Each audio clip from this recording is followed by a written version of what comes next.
Bonjour à toutes et à toutes et bienvenue pour cette nouvelle... Ah oui, c'est toujours une nouvelle vidéo.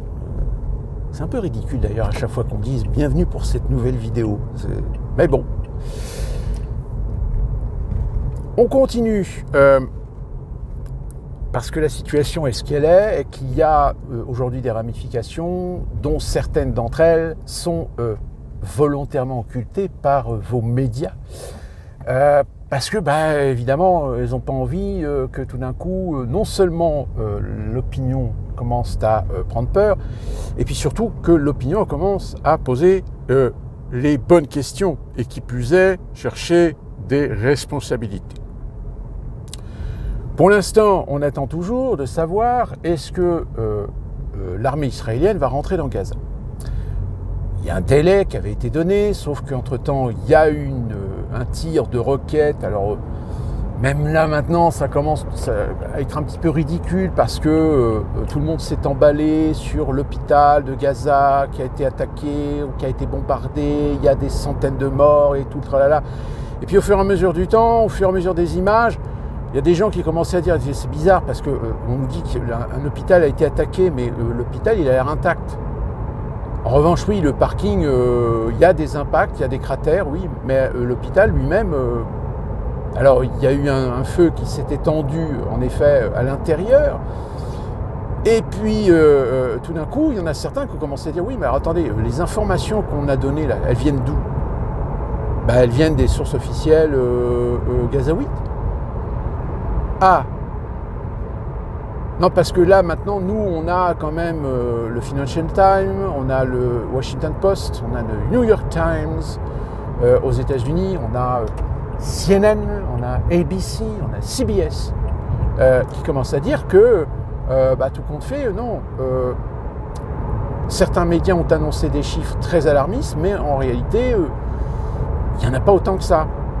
Et à savoir qui a tiré sur l'hôpital, là encore, il y a des doutes. Finalement, on se retrouve exactement dans le même narratif qu'avec l'Ukraine. C'est-à-dire que quand il y a des missiles ou des bombes qui tombent sur des zones civiles, alors là, qui plus est un hôpital, évidemment, là, tout de suite, il y a des narratifs, tout de suite, qui accusent la Russie. Sauf qu'à un moment donné, le problème d'Internet, c'est qu'il y a des gens, à un moment donné, qui possèdent les images, qui les analysent, qui regardent dans les détails, et qui se rendent compte qu'il y a quand même certains éléments qui ne correspondent pas au narratif officiel. Et que, fatalement, au bout d'un moment, il y a quand même des gens qui font leur boulot d'investigation, qui alertent les agences de presse en disant « attention, ne mettez pas la charrue avant les bœufs, nous on a des données qui tentent à prouver que ce que certains sont en train de dire, c'est pas forcément vrai ». On a même notre Julien Pain qui avait fait son petit documentaire samedi dernier, ou samedi prochain, je ne sais plus, mais qui lui encore s'en mêle les crayons. Donc encore une fois de plus, ça rejoint ce que je vous disais sur le partisanisme. C'est-à-dire que là aujourd'hui, on essaie de guider l'opinion dans un côté plutôt que l'autre. Donc en France, les politiciens... l'État profond, etc., évidemment, eux, ils sont pour Israël, parce que Israël, c'est le sionisme, il est un peu partout, et qui plus est, parmi les sionistes, il y a quand même des gros propriétaires, il y a des gros financiers, il y a des grosses banques qui tiennent par les couilles un certain nombre de gens, aussi bien dans les médias que dans l'industrie, que dans la finance, que aussi dans les milieux politiques. Donc, évidemment... cette collusion, cette appartenance fait que malheureusement, j'ai envie de dire, même Mélenchon et les France Insoumises, il y a un moment donné, il faut se poser la question si il ne fait pas un petit peu d'opportunisme en se mettant plutôt dans l'antagonisme pro-palestinien. Alors après, évidemment, à tort ou à raison, on est bien d'accord, je ne suis pas pro-israélien et pas pro-palestinien. Tout comme je sais aussi reconnaître que malheureusement, encore une fois de plus, c'est une minorité de gens qui foutent le bordel et la merde au détriment d'une grande majorité des peuples qui, eux, sont tout à fait dans l'aspiration de la paix, dans l'aspiration de l'entente, de la cordialité, de la coopération. Je pense qu'à mon avis, autant les Palestiniens que les Juifs, eux n'attendent que ça, que de pouvoir cohabiter au-delà des considérations conservatrices, religieuses, radicales, etc. Parce que finalement, c'est eux qui foutent la merde. Comme d'ailleurs, ils foutent la merde en Europe. Ils sont en train de foutre la merde, très clairement. Donc, tant qu'il n'y aura pas une volonté à un moment des peuples de reprendre leur liberté, de reprendre leur souveraineté contre ces anachronismes, contre ces obscurantismes, et ils seront toujours victimes. Ils se prendront des bombes dans la gueule, ils seront tués par des balles perdues, etc. Il n'y a pas de recette miracle. Donc, comme je vous le dis, vous allez être dans une situation compliquée parce que énergétiquement, il y en a qui ont le sourire, c'est la Chine et la Russie. Pourquoi ? Parce que eux, ils ont une politique plutôt qui soutient le monde arabo-musulman, plus particulièrement du Proche-Orient. La Russie ne va pas se mettre l'Iran à dos. La Chine a plutôt intérêt à coopérer et à travailler avec l'Arabie Saoudite, le Qatar, les Émirats Arabes Unis. L'Arabie Saoudite, je vous l'ai dit, ça fait depuis longtemps qu'ils essayent de s'extirper de l'hégémonie américaine, de l'influence américaine dans la région. Et qui plus est, pour se munir, ils ont tout intérêt à jouer avec d'autres opérants. Et qui plus est, donc, avoir un rapprochement avec la Russie et la Chine d'une manière générale. Et qui plus est, par le biais de ces rapprochements, se dire que finalement, déjà en premier lieu, il va falloir qu'on essaie de pacifier un petit peu nos relations avec Israël. Puisque Israël, de toute façon, sera aussi forcément soutenu par la Russie. Donc la Russie et la Chine, eux, sont en train tout simplement de jouer leur carte diplomatique. Et ça, évidemment, sur les plateaux télé, on ne vous le dit pas. On ne vous dit pas qu'actuellement est en train de se dérouler une guerre fratricide diplomatique entre l'Occident, donc les États-Unis et l'Europe, et les pays émergents, BRICS, Russie, Chine en particulier. Même si au sein des BRICS, il y a certains pays qui ne sont pas trop d'accord pour intégrer un certain nombre de pays arabo-musulmans, parce que ils sont assez frileux par rapport aux problèmes de l'islam, de l'islamisme radical. Et qui plus est, les Saoudiens qui restent quand même dans leur doctrine salafiste, au même titre que l'Iran, avec cette république islamique plutôt conservatrice que laïque, contrairement à des pays comme la Syrie, le Liban, qui étaient des pays, qui sont encore des pays où, même si l'islam est une religion d'État, ce sont quand même des États laïques, tout comme l'était l'Irak, tout comme l'était la Libye. Et d'ailleurs, vous comprendrez pourquoi, finalement, on a dégagé, entre autres raisons, des gens comme Kadhafi et Saddam Hussein. Parce que c'était des gens qui, certes, étaient des gens de poigne, étaient des gens autoritaires, étaient des gens, pour faire plaisir à certains, dictatoriaux. Mais néanmoins, force est de leur reconnaître que leur présence était une présence qui maintenait loin les mouvances islamiques radicales et qui finalement ont repris le dessus une fois que ces personnes ont disparu de la surface de la Terre. Donc là, il y a quelque chose qui est en train de se mettre en place, qui risque d'avoir des conséquences, peut-être un petit peu aux États-Unis, mais plus particulièrement en Europe. Je rappelle quand même que l'Europe s'est coupé plus ou moins les ponts, je dis bien plus ou moins, parce que même si certains pays continuent à acheter du pétrole russe, mais on l'achète aux Turcs, on l'achète à d'autres pays, en fait, qui ne sont que des intermédiaires, mais des intermédiaires sur lesquels, évidemment, eux, ils se mettent des commissions.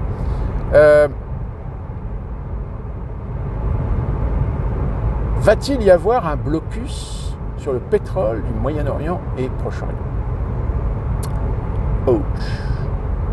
Pourquoi je dis qu'aux États-Unis, on sera peut-être moins impacté? Tout simplement parce que depuis les années 2000, on l'a vu avec la politique Bush, l'Irak, l'Afghanistan, on l'a vu avec Obama, s'est lancé dans une politique d'indépendance, d'autonomie énergétique, avec toute la frénésie qu'il y a eu autour du schiste aux États-Unis, ce qui fait qu'aujourd'hui les États-Unis peuvent amortir le choc d'un potentiel choc pétrolier. Ça pourrait éventuellement être dur, ça pourrait éventuellement avoir des conséquences, comme ça on a déjà plus ou moins au niveau de tous les réseaux de transport, puisque le diesel reste très élevé au prix du gallon à la pompe. Donc, force est de constater que ce qui n'est pas le cas en Europe. La plupart des pays européens n'ont quasiment pas d'autonomie énergétique sur le plan pétrole, sur le plan des énergies fossiles. Vous êtes dépendant d'autres pays, vous êtes dépendant de d'autres ressources. Or, si ces ressources, déjà, vous êtes privé du pétrole russe, si jamais les pays de l'OPEP décident de faire grimper le prix du baril en suspendant la production,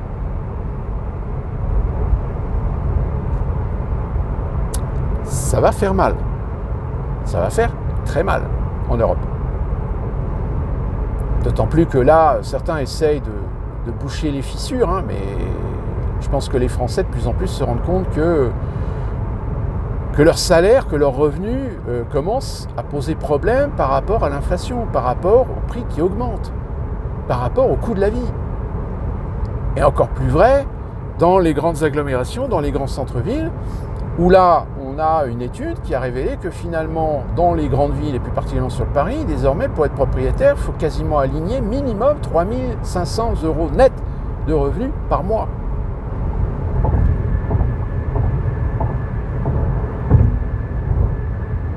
Est-ce que la classe moyenne peut aujourd'hui atteindre les 3 500 € net par mois?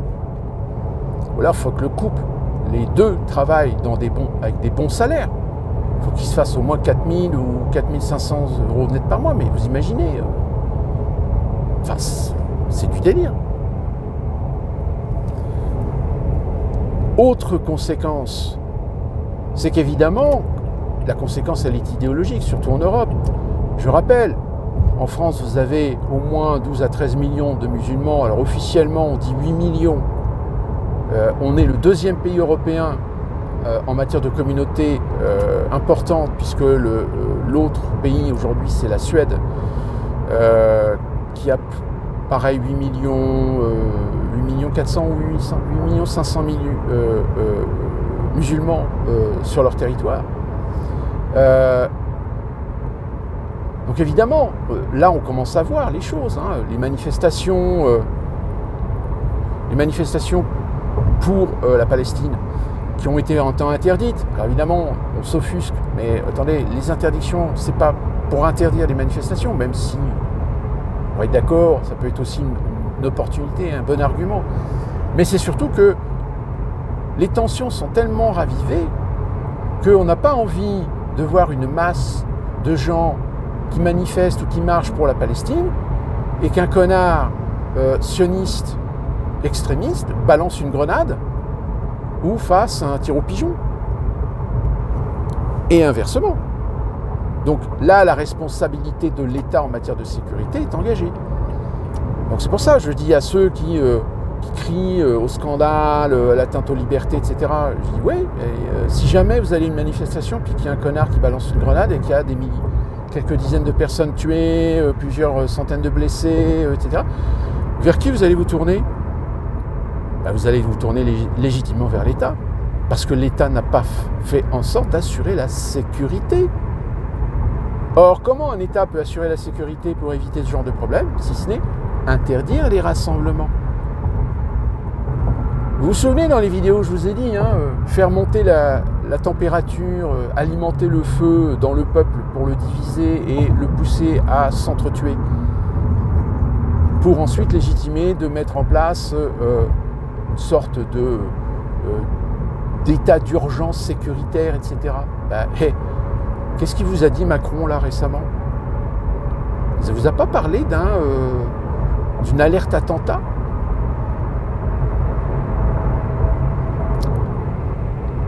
Attendez, hein, quand même, je vous rappelle, l'année prochaine, vous avez les JO. Hein. Donc les JO, aujourd'hui, au vu de la situation, je suis désolé, vous êtes un responsable politique, vous êtes un responsable haut fonctionnaire de l'État, vous dites, attendez, vu les tensions qu'il y a actuellement et les nouvelles tensions, enfin, raviver les tensions du conflit israélo-palestinien en France, il va falloir renforcer la sécurité pour les JO. Hein. Ça va être le bordel. J'ai même envie de dire aux Parisiens, fuyez Paris pendant les JO, parce que ça va être infernal. Si je m'écoutais, je vous dirais fuyez Paris tout court. Comme ça. Donc énergétiquement, attention, va y avoir des problèmes. Surtout qu'on arrive en fin d'année, il va y avoir Noël, les jouets, les cadeaux.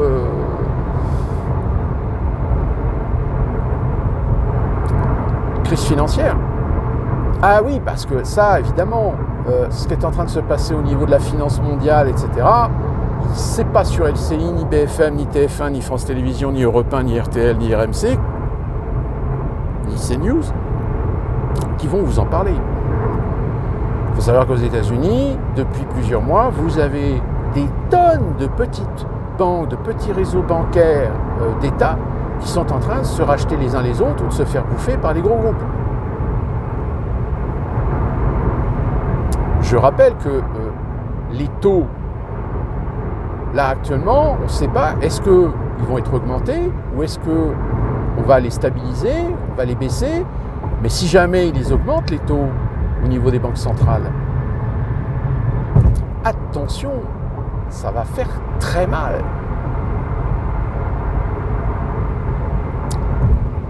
Bien enfin politiquement. Là, on sent bien que Macron, il est complètement dépassé. Il n'est plus à la page.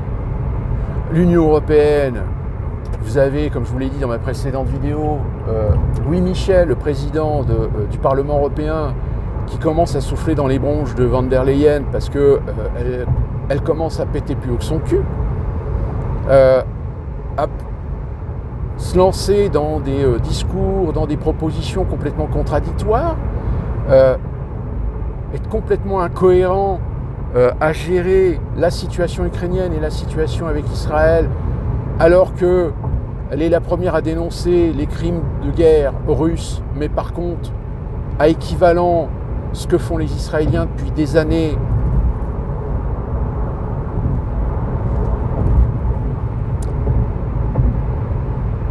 Donc politiquement, oui, il y a un problème.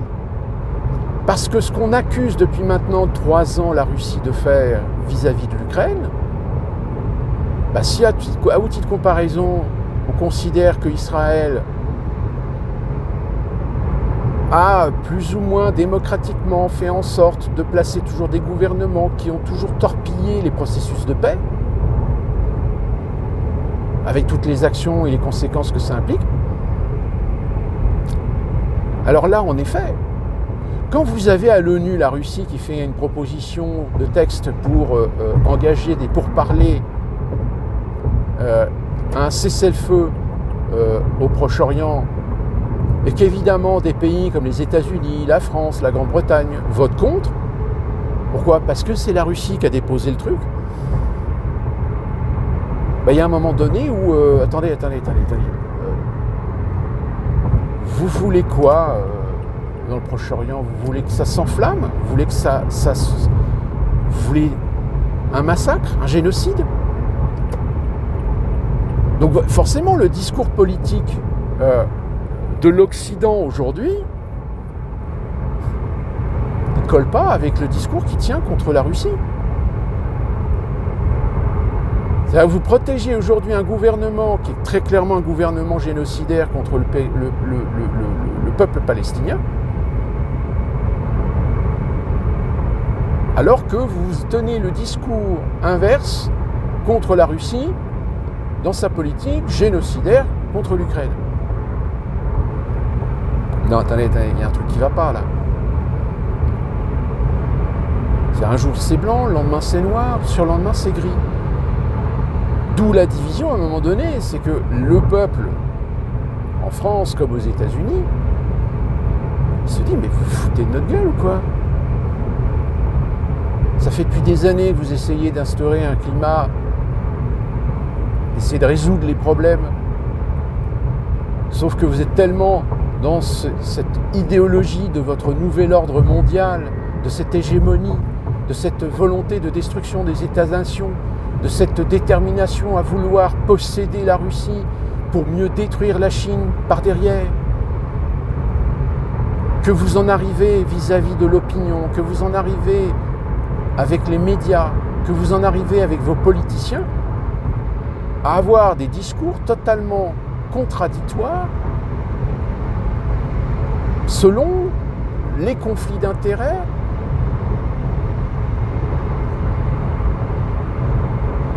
Et c'est ça le problème. Parce que le problème, c'est que ces entités, ces élites, elles commencent à se rendre compte que le peuple n'est pas dupe, n'est plus dupe. N'est plus dupe parce que les décisions ou les choix ou les orientations politiques ont des conséquences économiques et sociales. Que dis-je? Aujourd'hui aussi, des conséquences culturelles. Que dis-je? Civilisationnelles. Je vous l'avais dit dans mes précédentes vidéos, aux États-Unis, on n'est pas trop touché. Mais en Europe, attention,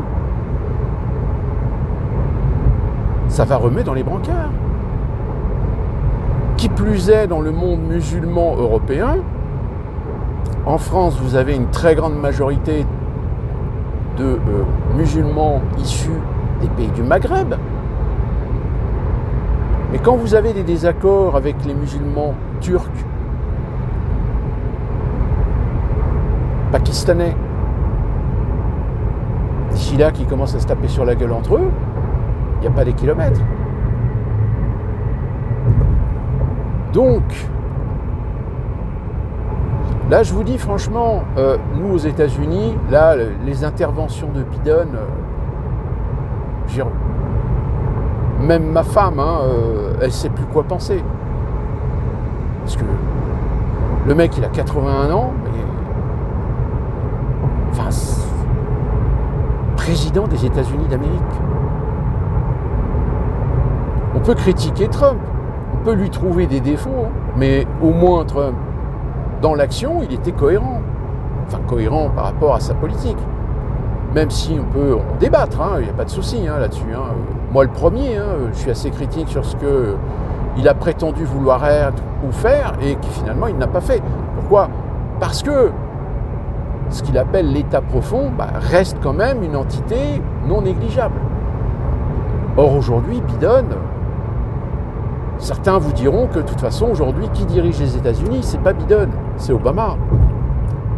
Et que même déjà aujourd'hui, moi je commence à lire des gens qui commencent eux aussi à penser que peut-être d'ici l'année prochaine, Biden il va lui arriver quelque chose. Et là on va sortir le plan B. Et que parmi le plan B, même si pour l'instant ça reste du domaine du fantasme, je précise et insiste, du fantasme, que du jour au lendemain, tout d'un coup, on vous sort du chapeau Michelle Obama. C'est possible. Même si le fait qu'on garde Biden et que Biden sera réélu face à Donald Trump est aussi une possibilité. Vous savez, au point où on en est aujourd'hui, tout comme en France, je sais que beaucoup d'entre vous considèrent que jamais vous ne voterez pour Édouard Philippe, mais ils vous referont exactement le même scénario. Souvenez-vous de cette expression qui dit jamais 203, et que ceux qui détestent Édouard Philippe, mais finiront par voter Édouard Philippe pour empêcher le parti de la haine de prendre le pouvoir. Même si, dans ma précédente vidéo, je vous ai expliqué que de toute façon, que ce soit Mélenchon ou Marine Le Pen, ce sont des ersatz, ce sont des façades. Des façades qui, sur certains points économiques, sociaux, en effet, ont des positionnements qui pourraient éventuellement être intéressants pour certains Français, mais sur une politique générale européenne et internationale, soyez assurés qu'ils ne feront rien. Ou en effet, comme je vous ai dit, peut-être que Mélenchon, comme Marine Le Pen, ne se positionnent pas sur un principe de sortir de l'Union européenne parce qu'ils savent que si jamais ils prennent ces positions-là, ils vont se faire descendre, ils vont se faire allumer.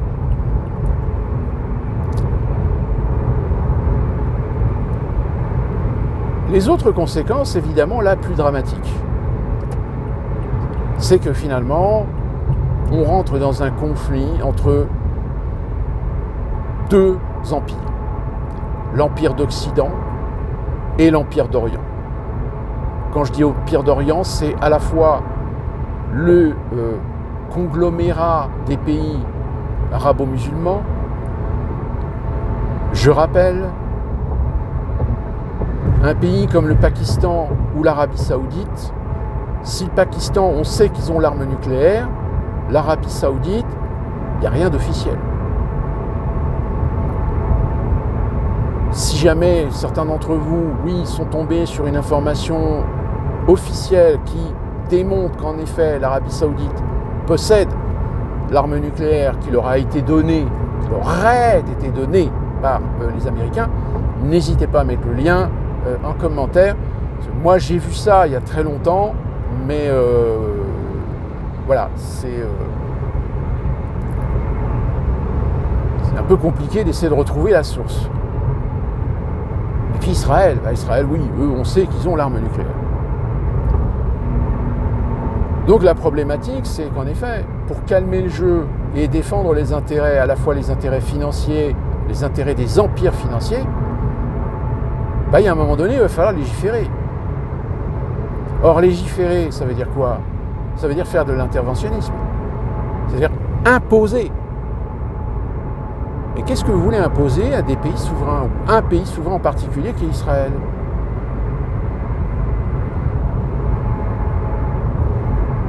Est-ce que vous imaginez une seule seconde Washington ou Bruxelles commencer à dire à Tel Aviv on vous donne un délai, on vous donne un ultimatum pour tout arrêter, venir à la table de négociation, et nous, ce qu'on veut, c'est deux États, un État palestinien et un État israélien. Comme ça, donnant, vous êtes tous à égalité. Vous croyez franchement que ça va passer? En tout cas, je vous le dis, aux États-Unis, même si le lobby sioniste est un petit peu à part, un peu différent du sionisme européen, pour ce qui concerne Israël, vous pouvez être sûr que vous avez des interventionnismes à Washington qui seront intraitables. Hors de question de toucher à l'intégrité, à la souveraineté d'Israël. Donc ça ne viendra pas de Washington. Et d'ailleurs, force est de constater qu'il y en a un qui l'a très bien compris et qui est en train de jouer avec, c'est Donald Trump. Donald Trump, aujourd'hui, il est à 100% derrière l'État d'Israël. Parce qu'il sait les ramifications. Il sait qu'il y a des pouvoirs qui existent aux États-Unis qui sont suffisamment influents. Exactement comme en Europe. Je n'ai pas besoin de vous donner des noms, je pense que vous les connaissez. Donc à partir de là, vous savez que l'État d'Israël est intouchable. Donc on ne pourra jamais leur imposer une idée de deux États. Un État israélien, un État palestinien. Et donc, eh bien, il y a de fortes chances que malheureusement, tôt ou tard, la Palestine soit liquidée. Au détriment de l'opinion, qui elle, cette opinion aujourd'hui, elle croit qu'elle va être suffisamment importante pour influencer nos politiciens, mais très clairement les politiciens aujourd'hui, ils n'en ont rien à foutre de l'opinion. Et je dirais même, si jamais on s'amuse à faire un sondage mais à grande échelle. Savoir, par exemple, peuple français. Alors, sur Internet, on pourrait le faire. Hein. Sur Twitter, par exemple, on peut faire un sondage, mais moi, je ne peux pas le faire, je n'ai pas de visibilité suffisante pour avoir une ébauche. Mais vous avez des gens comme Asselineau, etc., Philippot, ou même Mélenchon, hein, pourrait le faire, Mélenchon. Mais il ne le fera pas, Mélenchon, parce que lui, il sait qu'en grande majorité, le peuple français, lui, ce qu'il veut, c'est la paix au Moyen-Orient, au Proche-Orient, pardon. Et donc, en grande majorité, je pense que les Français sont pour 2 États. Sauf qu'évidemment, si la grande majorité des Français sont pour 2 États, un État israélien, un État palestinien, bah évidemment, ça va complètement à l'encontre de la doxa des coulisses politiques françaises, à cause justement, je vous le disais, de ces influences. Et c'est exactement le même problème aux États-Unis, c'est qu'en grande majorité, en très grande majorité, je pense que même chez les conservateurs américains, beaucoup sont pour 2 États, un État palestinien, un État israélien, surtout qu'en plus, du côté aussi bien conservateur que progressiste, les Américains sont parfaitement conscients des influences qui existent aux États-Unis. Si du côté conservateur, on est plus critique, on est beaucoup plus docile, évidemment, du côté progressiste. Donc, encore une fois de plus, on a beau retourner le problème dans tous les sens. En l'état de la situation, en l'état des considérations, en l'état des conflits d'intérêts, la situation est indémerdable. Et malheureusement, à mon corps défendant, pour éviter le pire, il y a de fortes chances que malheureusement, on sacrifie les Palestiniens. Et qu'on fera en sorte de laisser la Russie et la Chine arrondir les angles avec ses partenaires arabo-musulmans, dont d'ailleurs on sait qu'en règle générale, là on s'intéresse à la Palestine, mais en général, avant les Palestiniens, que ce soit les Saoudiens, que ce soit les Qataris, que ce soit les Émirats, que ce soit le Pakistan, ils en avaient un petit peu rien à foutre, d'une manière générale. Donc vous voyez, les choses évoluent, ça va très très vite. On suit les choses et on en reparle en se retrouvant très prochainement pour une nouvelle vidéo. Et d'ici là, portez-vous bien.